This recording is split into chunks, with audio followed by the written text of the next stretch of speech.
तर hi hello नमस्कार मित्रांनो, मराठी स्टार्स यूट्यूब चॅनलमध्ये आपल्या सर्वांचं मनापासून स्वागत आहे। तर आजच्या व्हिडिओमध्ये आपण जाणून घेणार आहोत संत सद्गुरू श्री बाळूमामांची भूमिका साकारलेले सुमित पुसावळे यांच्या प्रवासाबद्दल। कसे त्यांच्या एका भूमिकेने त्यांचं सर्व आयुष्यच बदललं याबद्दल जाणून घेणार आहोत। चला तर मग पाहूयात। सुमितचा जन्म 7 डिसेंबर 1990 रोजी सांगली जिल्ह्यातील आटपाडी तालुक्यातील दिघंची येथे झाला आणि 2025 नुसार त्याचे 35 वर्षे वय आहे। सुमितने आपले शालेय शिक्षण RM Kalal junior college Dighanchi इथूनच पूर्ण केले। तसेच त्याने आपले हॉटेल मॅनेजमेंटचे graduation Maharashtra state institute of hotel management and catering technology Pune इथून पूर्ण केले। ग्रॅज्युएशन पूर्ण झाल्यानंतर सुमितने कोल्हापूरमध्ये सयाजी हॉटेलमध्ये नोकरी केली। त्यावेळी सुमितला भरपूर लोकांनी मॉडेलिंग करण्याचा सल्ला दिला।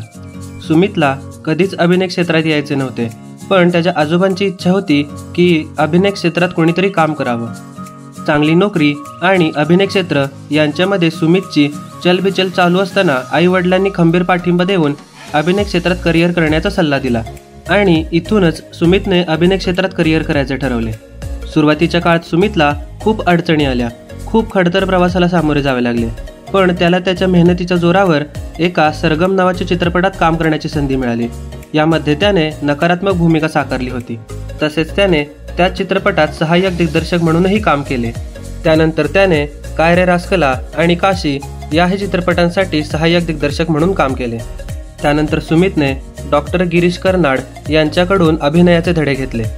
यानंतर 2017 साली आलेल्या लागी रे झालं जी या मालिकेमधून सुमितने अभिनय क्षेत्रात आणि मालिका विश्वात पदार्पण केले। या मालिकेत त्याने सुम्या नावाची नकारात्मक भूमिका केली होती।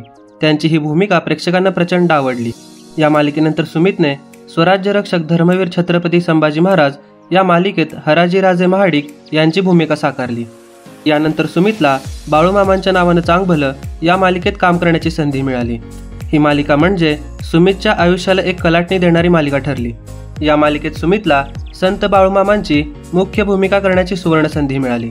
यात त्याने आपला अभिनय अगदी उत्कृष्टरित्या पार पाडला आणि याचमुळे सुमितचे नाव प्रत्येक घरातल्या प्रेक्षकांच्या मनावर कोरले गेले आणि त्याचा खूप मोठा चाहता वर्ग निर्माण झाला।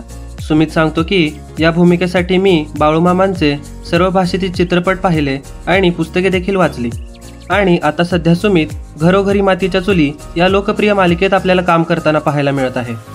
या मालिकेत सुमितने मुख्य अभिनेत्याच्या भूमिकेत काम केले असून यात त्याने ऋषिकेश नावाची भूमिका साकारली आहे।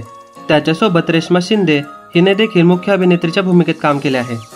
सुमितला त्याच्या अभिनयासाठी काही पुरस्कार देखील मिळाले आहेत। सर्वप्रथम सुमितला कलर्स मराठी अवॉर्ड 2016 यांच्याकडून बाळूमामांच्या नावानं चांग भलं या मालिकेसाठी विशेष पुरस्कार मिळाला।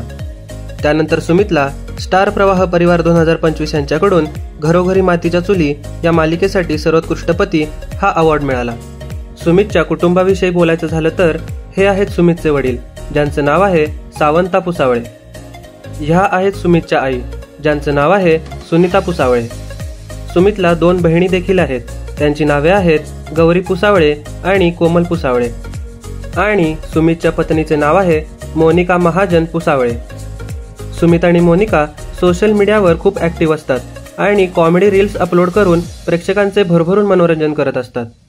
सुमितच्या कार कलेक्शनविषयी सांगायचं झालं तर त्याच्याकडे क्रेटा नावाची कार आहे, ज्याची किंमत आहे अंदाजे 20 लाख रुपये। तर मित्रांनो, सुमित पुसावळे तुम्हाला आवडतात का व त्यांची चित्रपटांमधील आणि मालिकांमधील कामे तुम्हाला कशी वाटतात हे कमेंट करून सांगायला विसरू नका। आणि त्याचबरोबर जर तुम्ही चॅनलला सबस्क्राईब केलं नसेल तर चॅनलला जरूर सबस्क्राईब करा व बेल आयकॉनवर क्लिक करायला विसरू नका। तर मित्रांनो, पुन्हा भेटूयात अशाच नवीन व्हिडिओजमध्ये। तोपर्यंत धन्यवाद।